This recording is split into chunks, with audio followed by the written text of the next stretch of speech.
Olá, sou o professor Alexandre Pereira.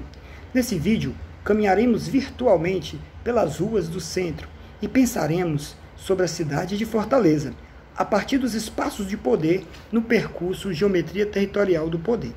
Essa é mais uma das atividades do projeto Trilhas Urbanas, um projeto que já tem experiência de mais de 20 anos e é coordenado pela professora Clélia Lustosa Costa, do Departamento de Geografia da Universidade Federal do Ceará.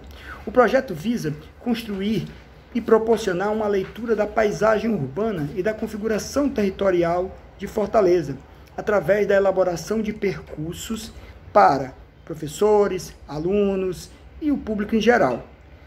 Nesse vídeo trajeto, refletiremos sobre a produção do espaço urbano, analisaremos as territorialidades e ficaremos atentos à história dos lugares. Os registros históricos apontam a dominação política como uma das primeiras funções da cidade, a chamada cidade política, sede do poder dos reinos e dos impérios.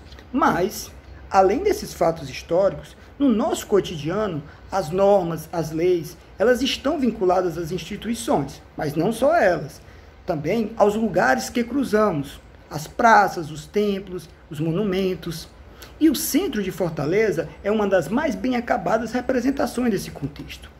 Na trilha Geometria Territorial do Poder, vamos enfatizar essas questões, pois vamos analisar o papel das praças centrais como locus do poder político, econômico e religioso, suas configurações, funcionalidades, usos e territorialidades atuais e pretéritas. Para conhecer, vamos saber o percurso, o nosso roteiro. Começaremos pela Praça do Ferreira, a antiga Intendência Municipal. Em seguida, nós iremos pelo Palácio da Luz, ao Museu do Ceará e a Praça Valdemar Falcão. Na sequência, chegaremos ao Paço Municipal e à Catedral de Fortaleza, a Sé. E, por fim, pensaremos e passaremos pela 10ª Região Militar, Fortaleza de Nossa Senhora da Assunção, pelo passeio público também. Nessa instigante trilha estarão conosco os geógrafos Gleilson Ângelo, Nairson Prado, Gabriela Bento e Ebs Alencar, todos vinculados ao Laboratório de Planejamento Urbano e Regional. Vamos lá? Ficou curioso? Vamos lá! A Praça do Ferreira é um dos pontos mais conhecidos das trilhas urbanas, possuindo uma importância dentro dos processos de desenvolvimento de Fortaleza enquanto cidade, sejam eles políticos, econômicos, sociais, culturais, dentre outros. Na trilha Geometria Territorial do Poder, a história e a geografia da praça contribui para a compreensão da formação da cidade, pois desde os primórdios ela exercia uma centralidade. O lugar era um largo, sendo urbanizado ainda na primeira metade do século XIX, pelo intendente Manuel Teófilo Gaspar, e ficou conhecida como Feira Nova, pois a antiga feira se realizava na Praça da Carolina, atual Valdemar Falcão. Também recebeu outras denominações, tais como Largo das Trincheiras, Praça Pedro II, Praça Municipal, onde se localizava a intendência, e finalmente Praça do Ferreira, em homenagem ao boticário que foi presidente da Câmara e intendente municipal. Do ponto de vista comercial, diversos estabelecimentos escolheram a Praça do Ferreira como a melhor localização, como os cafés e restaurantes Iracema, Elegante, do Comércio e Java, o Café Art Nouveau, a Rotisserie Sportman e o Clube Iracema no Palacete Ceará, e várias farmácias como a Pasteur, a Galeno, a Francesa, a Belém, a Globo, a Oswaldo Cruz, única existente até hoje. Do ponto de vista social, notamos uma crescente mudança nas lojas ao redor da praça. Outro atrativo logrador, os bancos, por sua importância histórica e geográfica. No passado, cada banco pertencia a determinado grupo político, intelectual, dentre outros, demarcando uma certa territorialidade. Antes mesmo da pandemia, os idosos, ao final da tarde, reuniam-se nos bancos da praça, os artistas tinham no logrador o grande palco para as apresentações e manifestações artísticas.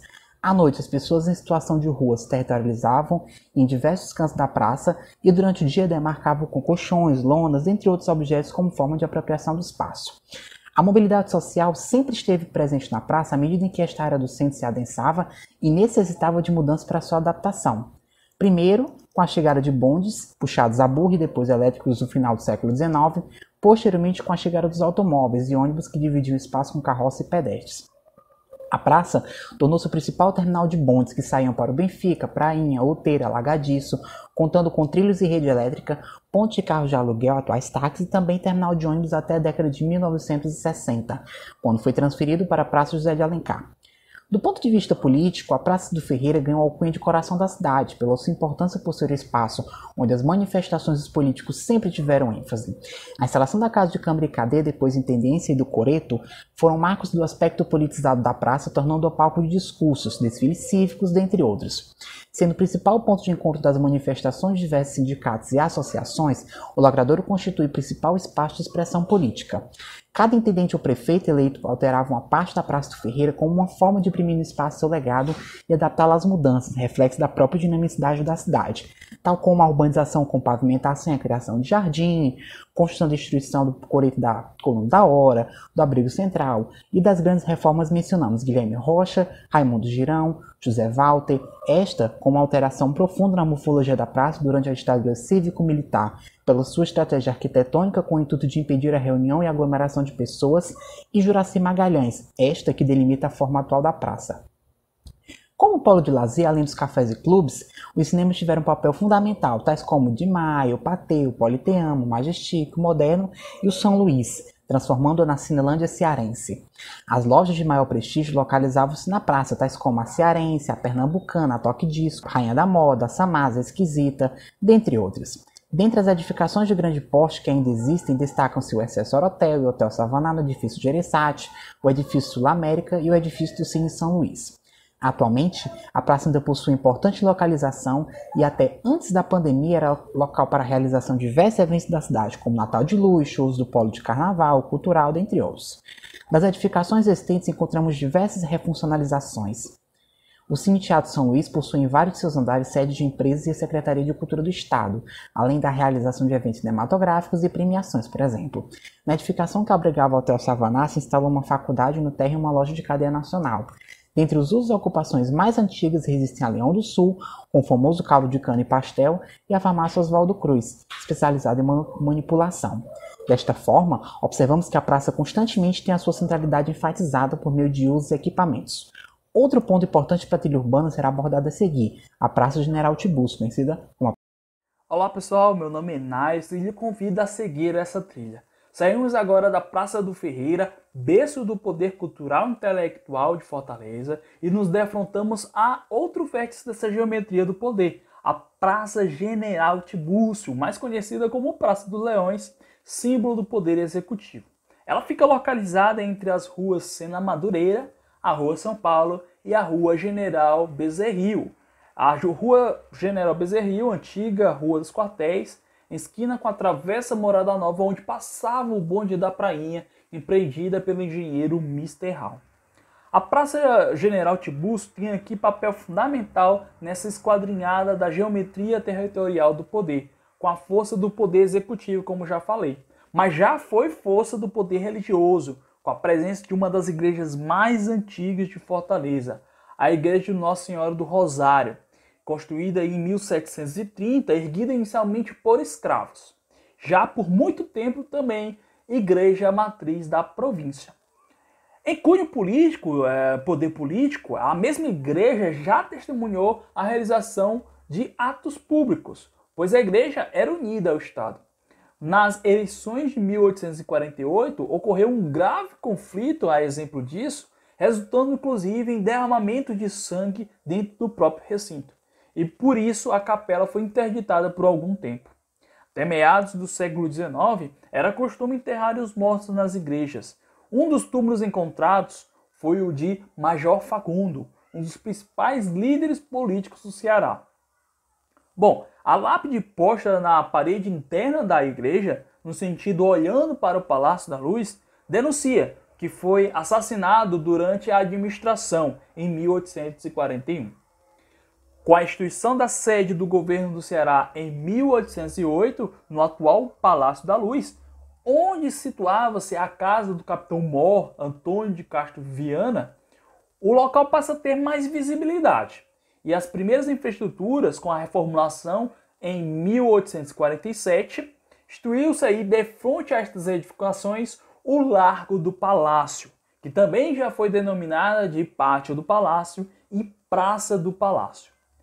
Para consolidar esse poder diante a esse espaço, no entorno do largo, foi construída a Assembleia Legislativa entre os anos de 1856, quando foi planejada, a 1871, quando foi inaugurada. E foi nesse momento de inauguração, na presença de políticos ilustres, obteve também a importante presença de Gonçalo Batista Vieira, advogado e político cearense com o título de Barão de Aquiraz. Foi dado também ao nome a essa edificação Palacete Senador Alencar, em homenagem ao político e pai do romancista José de Alencar. Outro empreendimento importante no entorno dessa praça foi o Palacete Brasil, onde fica a esquina entre a Rua General Bezerril e a Travessa Morada Nova, que anteriormente foi construído em 1915 para abrigar a segunda sede do Banco do Brasil em Fortaleza. E somente em 1945 a edificação torna-se hotel para hospedar políticos importantes que vinham de mais longe e figuras ilustres que visitavam a cidade aí na metade do século XX. Bom, somente em 1888 a praça foi rebatizada pelo seu atual nome, Praça General Tibúrcio, em homenagem ao herói cearense na Guerra do Paraguai. Então, sob um pedestal de granito e com 2 metros de altura de bronze fundido, General Tibúrcio foi homenageado como primeira estátua erigida de Fortaleza. E por que ela se chama Praça dos Leões?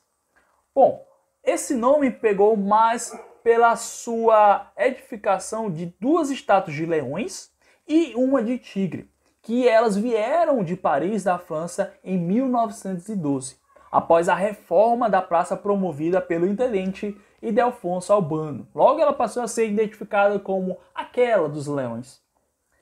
A praça hoje já não concentra poder político que tinha de outrora, pois o Palácio da Luz deixou de ser sede do governo após 162 anos, atualmente abrigado pelo Palácio da Abolição desde 1970.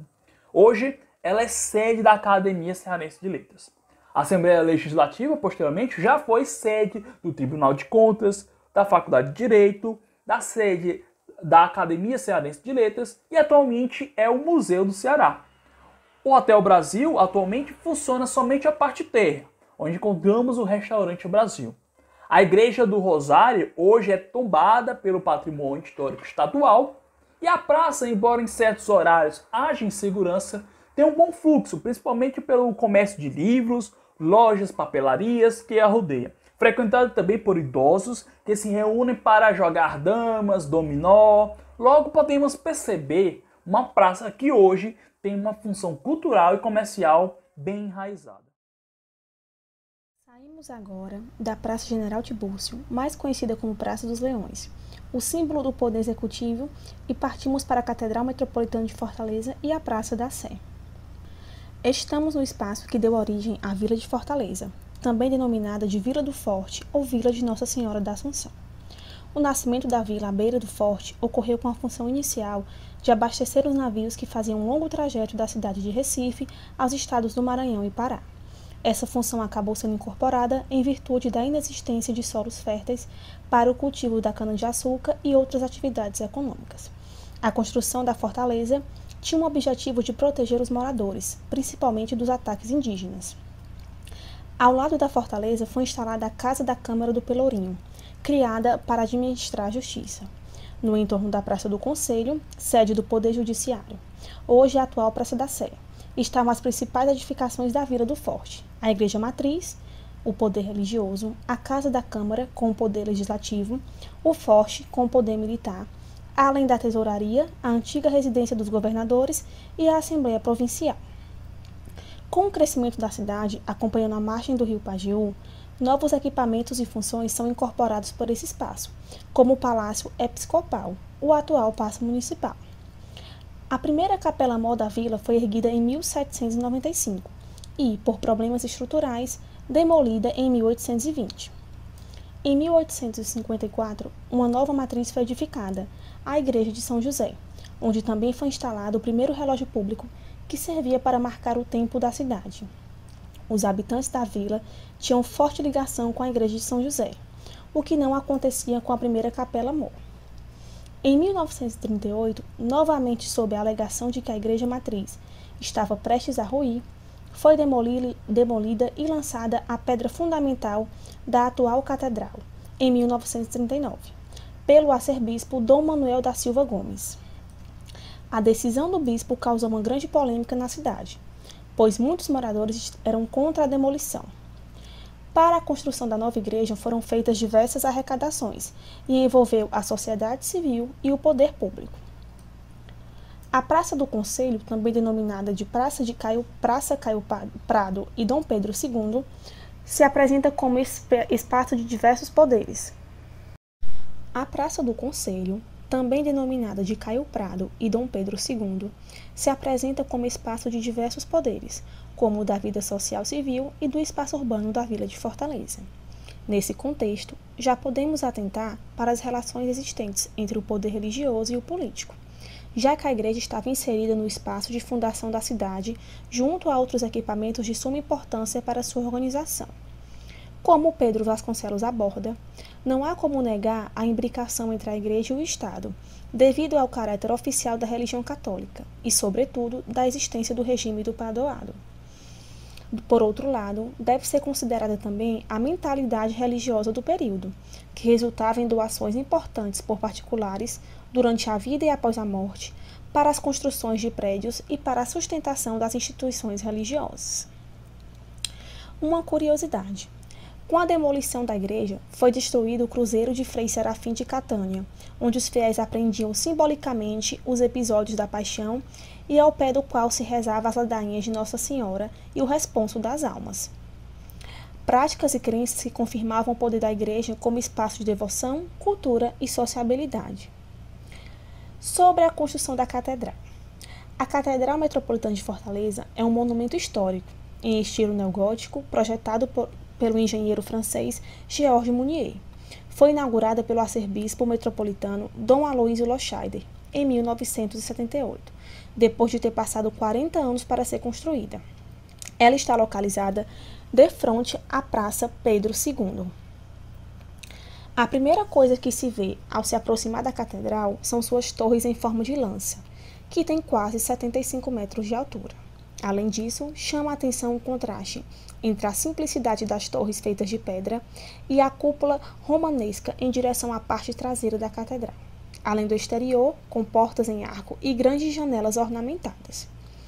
Fisicamente, a luz tem um papel de grande importância no interior de uma catedral, difundindo através dos grandes vitrais, desenhados por Dom Antônio Almeida Lustosa, que representam passagens da Bíblia, os santos sacramentos e personagens eclesiásticas, alguns papas e bispos importantes para o Ceará, numa aura de misticismo, com sua carga simbólica reforçada pela acentuação do verticalismo. A estrutura da catedral, com seu espaço dividido em H e suas 3 naves, reflete o poder da Igreja Católica, sendo um símbolo de imponência, grandeza e domínio. Na catedral também estão os restos mortais de personalidades importantes de sua história: Dom Manuel da Silva Gomes, Dom Almeida Lustosa, Tito Guedes Cavalcante, e isso reafirma também o que seria o poder sagrado desse espaço. Mas e o entorno da catedral e a atualidade? Alguns equipamentos no entorno da catedral ainda estão mantidos, como o Forte, hoje a 10ª Região Militar, o Palácio Episcopal, que hoje é o Paço Municipal, a Praça do Conselho, que denomina-se hoje como Praça da Sé, e também alguns outros pequenos equipamentos, mas as relações que ganham destaque são outras. É válido abordarmos aqui, ainda que brevemente, a ocupação desse espaço pela relação entre o sagrado, a igreja e as suas crenças, e o profano, o comércio informal que ocorre em suas portas e laterais. A disputa por esse espaço acentua um debate para novas questões e jogos de poderes, econômico, político, religioso e social. As manifestações do poder na produção do espaço estão materializadas também, mas não só nos fixos. Por isso, as fortificações são utilizadas há milhares de anos para domínio territorial, para defesa contra ataques internos e externos, para manutenção da ordem imposta, assim como base de colonização, espaço estratégico militar na organização regional e como símbolo de prestígio urbano. A atual fortaleza teve seus trabalhos iniciados em 12 de outubro de 1812. A edificação atual, devido à precariedade dos materiais utilizados, outras foram feitas e refeitas no mesmo lugar. Com supostas ocorrências de riquezas minerais no Ceará, várias expedições foram organizadas de Pernambuco e lideradas pelo português Pero Coelho de Souza, que expulsou franceses, construiu um pequeno forte e também um povoado. Com a consolidação da colonização pelos portugueses, o forte foi construído por Martins Soares no mesmo lugar. Já os holandeses também ocuparam partes do litoral do Ceará e construíram um forte em outra localidade, à margem esquerda do Riacho Pajeú, que denominaram de Forte de Schonenbosch. Com a derrota dos holandeses, o forte passou a ser chamado de Forte de Nossa Senhora da Assunção, que permanece até seus dias atuais. Dois importantes eventos devem ser destacados para compreender a importância do Forte de Fortaleza. O primeiro tem a ver com cultivo e exploração de algodão, já o segundo com a autonomia administrativa do Ceará em relação a Pernambuco. Por isso, a inserção de Fortaleza no comércio direto com a Europa, além da construção do novo forte, representariam mudanças drásticas que expressariam o poder econômico e político da capitania, que era entendido como uma obra grandiosa. Assim, a nova Fortaleza foi erguida no mesmo lugar da anterior e contou com a doação de grandes e pequenos contribuintes. Portanto, a fortaleza foi importante para a proteção do território pelos portugueses e a manutenção de seu poder durante o período colonial, e foi utilizada contra ataques no litoral por outros europeus e também contra os povos indígenas. Para além disso, a construção da fortaleza se deu também no sentido simbólico do prestígio social como produto de uma consciência urbana que qualificava a cidade e a vila a um status de grandeza. Assim, está relacionado ao campo dos valores simbólicos, estéticos e cênicos da cidade, resultado da busca de uma hegemonia de Fortaleza na rede urbana cearense, símbolo da afirmação de seu poder. Esta fortaleza está localizada entre as avenidas Alberto Nepomuceno, Presidente Castelo Branco e Rua Doutor João Moreira, no centro da cidade de Fortaleza, cercada por museus, praças e monumentos de valor histórico para a preservação do patrimônio histórico cearense, sede do Comando Militar do Nordeste, 10ª Região Militar do Exército Brasileiro. O passeio público, o quartel-general e a fortaleza de Nossa Senhora da Assunção formam um conjunto histórico e arquitetônico de grande relevância. Espaço de convivência, que foi planejado inicialmente em 3 planos e remodelado várias vezes, é exemplo de um lugar de grande relevância social e histórica. Durante o século XVIII, a contínua valorização do espaço aberto, principalmente pela burguesia europeia. Já no século XIX, tornam-se comuns nas cidades brasileiras e portuguesas. Em Fortaleza, a construção do passeio atendia à demanda por espaços de sociabilidade, pois representava as aspirações políticas e sociais de modernidade da época. Seu projeto foi dividido em 3 planos, superior e inferiores, aproveitando as características do terreno. A construção demorou aproximadamente 15 anos e foi embelezada com jardins, espelhos d'água e estátuas, pois buscava reproduzir padrões materiais e sociais europeus. De acordo com José Liberal de Castro, essa divisão não denunciava influência de concepções eruditas, é que não impediu as interações entre o público. Um fato histórico de grande marco foi o fuzilamento dos líderes da Confederação do Equador. Por isso, é também chamada de Praça dos Mártires, pois este evento representou a manifestação do poder imperial sobre as rebeliões e revoltas separatistas republicanas que ocorriam pelo país à época, de representar o poder do imperador e a busca da unidade territorial. Dentro do seu quadro urbano, diversos equipamentos de relevância social estão destacados na sua paisagem, como o Museu da Indústria do Ceará, a Secretaria de Cultura, que está no lugar onde antes funcionava a cadeia pública, a Fortaleza de Nossa Senhora da Assunção, também batalhão da 10ª Região Militar, a Estação Ferroviária João Felipe e a Santa Casa de Misericórdia. Portanto, o discurso médico e higienista e do biopoder se fazem presentes na organização do espaço ao redor e vinculado ao passeio público, pois a organização dos espaços, a fim de controlar os corpos e curar as moléstias na prisão e no hospital, também se relaciona à lógica da manifestação do poder na cidade. Assim, esses processos de desterritorialização e reterritorialização foram marcados pela contradição na produção do espaço urbano, pois alguns grupos sociais ditos marginalizados passam a ocupar espaços tradicionalmente ligados à elite. Portanto, os espaços de poder em Fortaleza estão relacionados a fluxos fixos e influências históricas manifestadas na organização de seu espaço, nos discursos das distintas épocas, que são reflexos das exigências de determinadas classes com poder econômico e político. Tal poder está expresso nas construções e seus significados, na organização e ordenamento espacial e também no controle dos corpos. Por isso, a cidade é um convite à ação e compreensão de diversos tempos presentes na paisagem. Entretanto, não é algo dado, mas está em constante ressignificação, construção e reconstrução.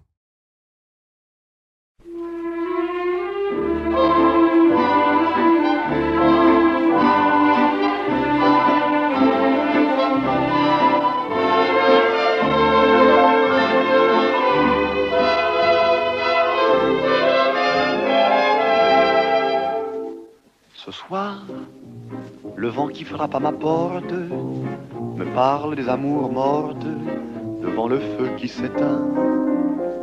Ce soir, c'est une chanson d'automne dans la maison qui frissonne et je pense aux jours lointains.